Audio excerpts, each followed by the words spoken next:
Level 1, the Seaman Recruit. You step off a bus at Recruit Training Command Great Lakes at 1 in the morning. You're wearing the clothes you flew in with and they are not warm enough. A petty officer in a campaign hat is screaming at the bus before the doors even open. You don't know where to put your feet. You don't know where to put your hands. You don't know where to look. 20 minutes ago, you were eating a vending machine sandwich in an airport in Chicago, and now a man is asking you why you're moving so slow when you haven't moved at all. They take your phone, they take your wallet, they take the photo of your girlfriend you've been carrying in your back pocket since high school. They give you a number and a bunk and a pile of folded uniforms that smell like industrial laundry and a small bag of toiletries that you will be expected to keep arranged in a specific order for the next 8 weeks. They run you through medical and dental and 100 different lines and 100 different forms. They march you to another building. You don't sleep that first night. Nobody does. You are a Seaman Recruit, an E1, the lowest rank in the United States Navy. You are 18 years old. You make almost nothing. You own nothing. You are nothing. Boot camp is 8 weeks of being rebuilt. You wake up at 4:30. You learn to make a rack so tight a quarter bounces off it. You learn to fold a t-shirt into a 6-inch square. You learn to march. You learn the chain of command from the president down to your division commander, and you will recite it on demand, day or night, in the chow hall or the head. And if you stumble, you do push-ups until your arms stop working. You learn to fight fires in a steel compartment, filling with smoke because every sailor is a firefighter first. You stand in a flooding mock-up of a ship's berthing, while seawater rushes through a busted pipe and your division shoves wooden plugs and sheet metal into the breach. The water is up to your chest. The water is freezing. You learn that on a ship there is nowhere to run. If the ship goes down, you go down with it. You learn the sailor's creed. At the end, they hand you a Navy ball cap. They tell you that you are no longer a recruit. You are a sailor. Your family is in the bleachers at pass and review. Your mother is crying. You stand at attention, and you do not cry because you forgot how somewhere around week 3. You graduate. You are a seaman. You make $24,000 a year. You go to A school next, and after that, you go to the fleet. Level 2, the seaman. You arrive at your first command, a destroyer in San Diego. The first thing that hits you is the smell. You will smell this for the rest of your enlistment, and you will smell it on your civilian clothes a year after you leave.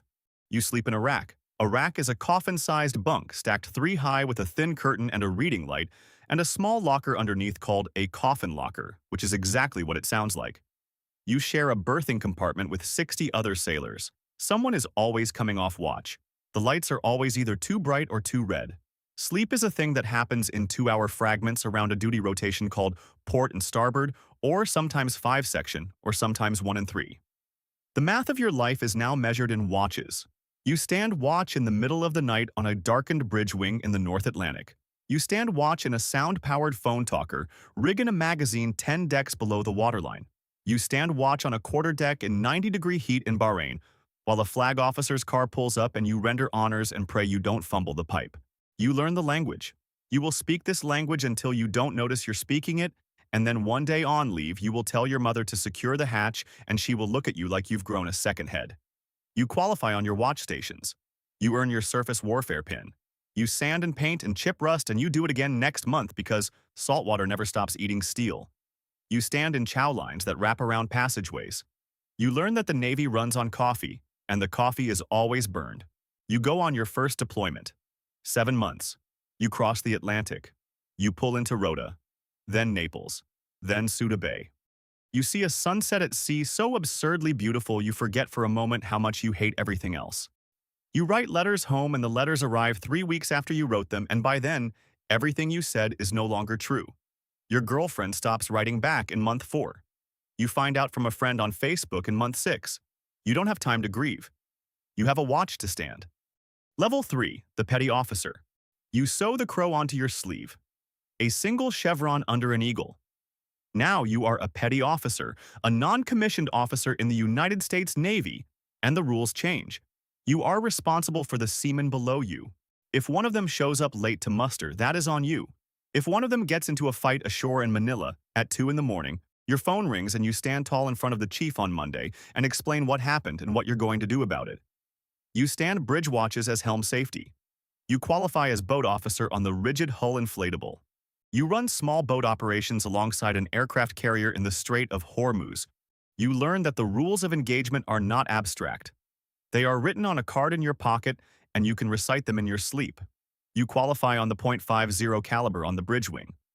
You learn what it feels like to chamber a round on a crew-served weapon in a situation where you might actually have to use it. Most days nothing happens. That's the strangeness of it. You make E5 2 years later. You are a work center supervisor now. You run a team of 4 to 8 sailors. You're a gunner's mate maintaining the 5-inch gun and the close-in weapon systems. You write your first evaluations on your sailors. You learn the language of Navy evals, the coded phrases that mean promote now. You read what the chief writes about you and you measure your career against the words you find there. Between deployments, you meet someone. You marry her at the courthouse. There is no honeymoon. You are back at sea in a month. You make E6. You are 28 years old. You are a leading petty officer now. You run the whole division, 20 sailors. You sit in on chief's mess promotion boards from the corner of the room. You are not in the goat locker, not yet, but you are close enough to feel it. You take the chief's exam every year. The exam is brutal. You miss it by 20 points one year. You miss it by 6 the next. The third year you make the cut and your name shows up on the selection list, and the chief in your shop puts a hand on your shoulder in the passageway and doesn't say anything. He doesn't have to. You are about to be initiated. Level 4, the Chief Petty Officer. The chief's initiation is 6 weeks of training and tradition and abuse that the Navy officially does not condone and unofficially has not changed in 100 years. They make you carry a heavy charge book everywhere you go. They quiz you on naval heritage at random hours. They give you tasks that are designed to be impossible and then watch how you fail. They are not bullying you. They are forging you. They are making sure that the anchors you are about to pin on actually mean something. On pinning day, your old chief, the one who recruited you to your rate 10 years ago, takes you aside. He gives you his cover, his combination cap, the one he's worn for years. He puts it on your head. He says, "Welcome to the mess." You walk into the chief's mess for the first time as a full member. The door closes behind you. You are no longer just a sailor. You are a chief. They call you chief. Just chief. Your first name disappears the day the anchors go on. People who have known you for 15 years call you chief now. The chief is the backbone of the United States Navy. Officers come and go. They rotate through commands every 2 or 3 years. They are smart and well-trained and well-intentioned, but they are passing through. You are not passing through. You are the institution.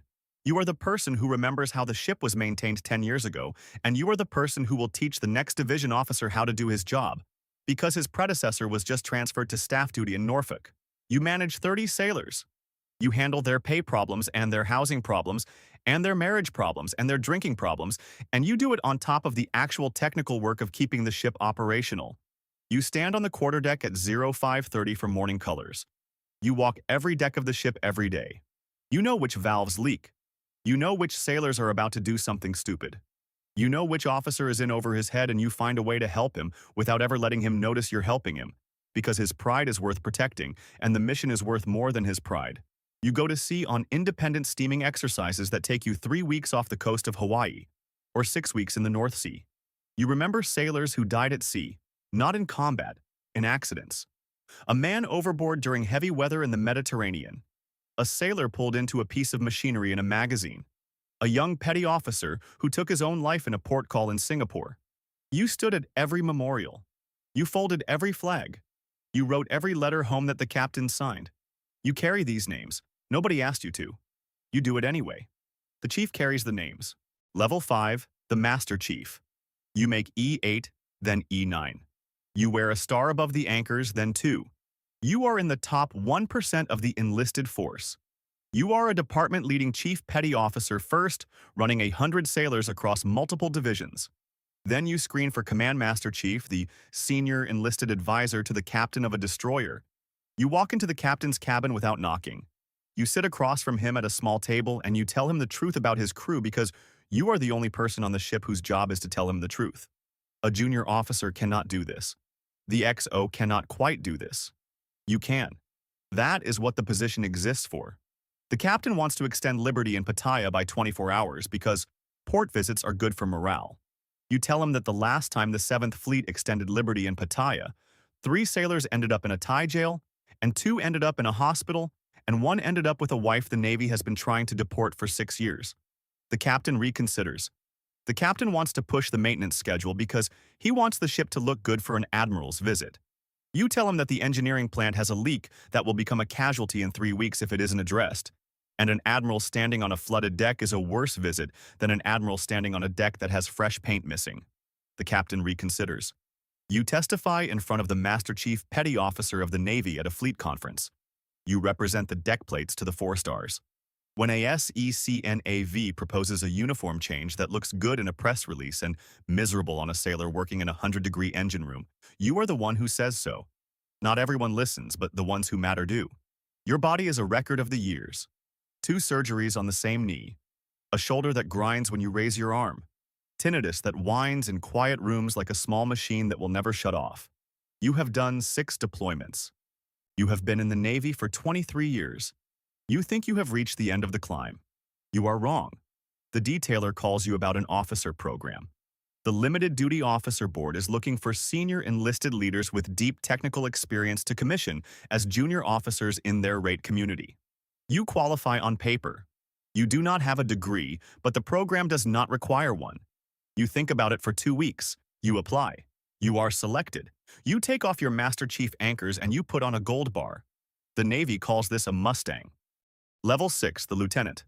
You are commissioned at a small ceremony on the quarterdeck of the destroyer you served as Command Master Chief.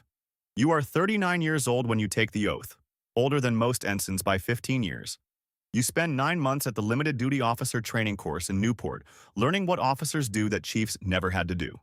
Wardroom etiquette. The mechanics of writing fitness reports on chiefs you used to outrank.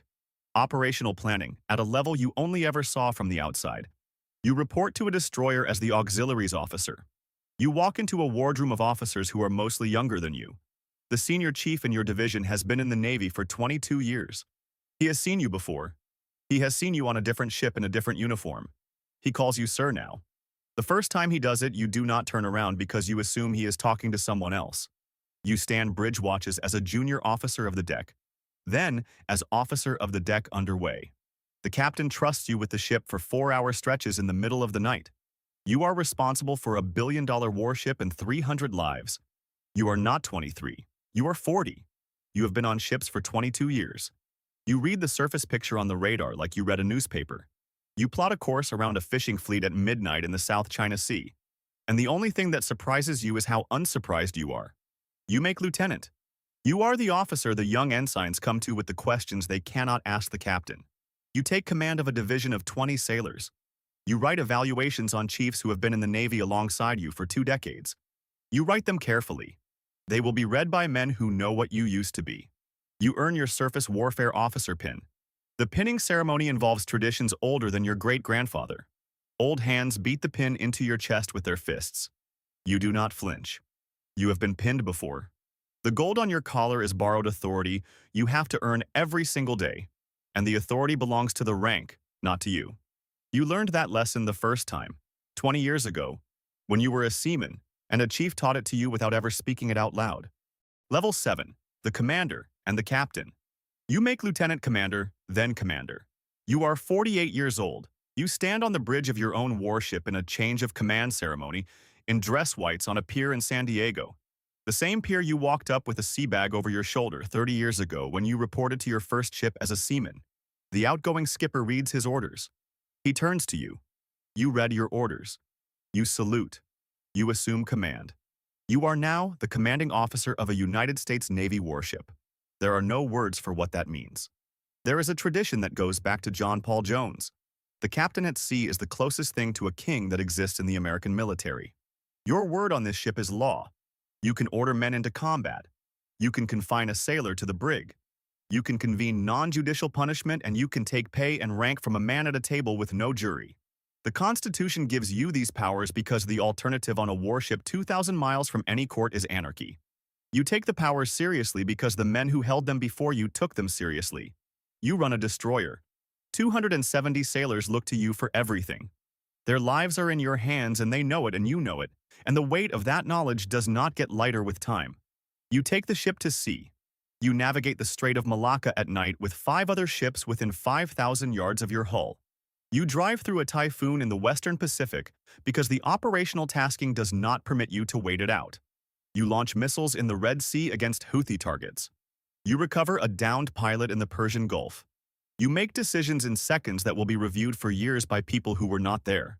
A sailor dies in an accident in the engine room during your command. You write the letter to his mother. You attend his funeral in a small town in Ohio that you have never heard of. You sit with his family in their living room, and you tell them what their son was like as a sailor. You leave out the parts you don't want them to carry. You take those parts home with you. You work 14-hour days minimum. Your schedule is meetings from 0600 until 2200. Command and staff calls, operational briefs, maintenance reviews, personnel actions, congressional inquiries, a sexual assault investigation that drags through your wardroom and threatens to destroy 3 careers including your own. You navigate it. You navigate all of it. After the ship, you go to a staff job. You screen for major command. You pin on captain's eagles.